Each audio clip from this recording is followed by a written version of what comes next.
GTA 5's Los Santos, like most American cities, makes you spend a lot of time in your car, but because you don't need to have any regard for signs, pedestrians, or the law, you have the time and space to look around, identify buildings, and place mental waypoints, subconsciously or otherwise. The game encourages a sort of virtual cartography in a way. The in-game city is based entirely off the low-rise city of LA. The world of GTA, however, unlike the real Los Angeles, is actually an island around 9 kilometers in length. The GTA wiki claims a population of about 13 million people, but based on the building density, realistically, it'd be more like 70,000. The reason we can claim this with some accuracy is because of a fun thing called cartographic simplification, which is basically taking a large map and creating an average simulacrum of it. As game developer Konstantinos Demopoulos, who is currently working on The Sinking City, points out, in games, you can't include 30 unique buildings every block. You need to find a mean house design and deploy small variations of it, which is very difficult as we'll come to find when you're simplifying LA.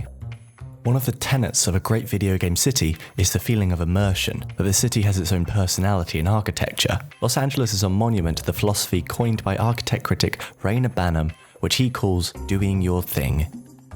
Anyone who has had hands-on experience with the GTA franchise can tell you that this phrase wholly envelops the gaming style of GTA players. Whether you want to steal a jet, rob a store, or scale a mountain in a lorry, Los Santos is a city that encourages you to do your thing in the most extreme way. And this is in part because Los Santos is a mere caricature of LA, an averaged simulation that ditches nuance for malignity. That said, the game nails the tone of the Western city as an embodiment of the 20th century American dream. The houses, the gardens, the ambition, the fakeness.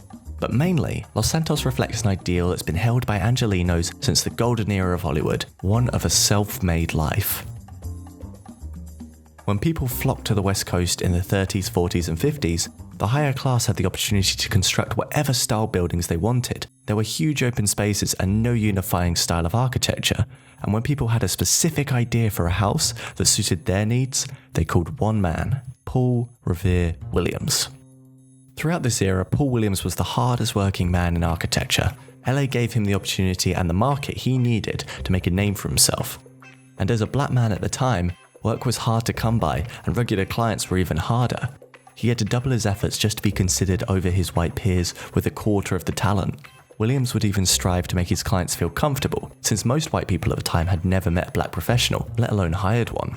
Williams would keep his hands behind his back if clients felt uncomfortable shaking his hand, and he'd sit on the opposite side of a table in meetings. It was a terrible state of affairs, but Williams knew that this is how he could build a portfolio. It got to a stage when Williams had mastered the art of sketching entire residential floor plans upside down for clients, while he sat on the opposite side of the desk.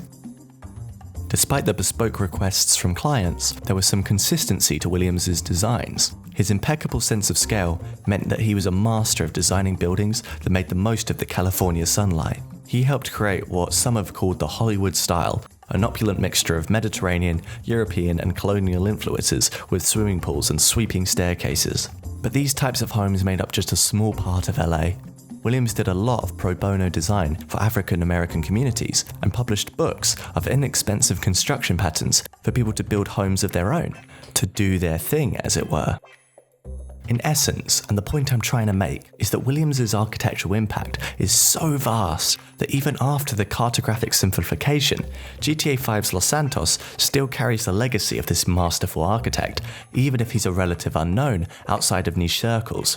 Just take a minute to appreciate these examples of real-life works of Williams and their GTA analogues. I don't think I'd be too far off base to suggest that Williams, unintentionally of course, became a proto-designer for video game cities today. Los Santos is a big city that lacks any form of fast travel. Players use the varied locations and the environments to find their way around the city. It's a form of cartography, one that would be incredibly difficult and totally boring if not for the fantastic and ubiquitous presence of the hardest working architect in history.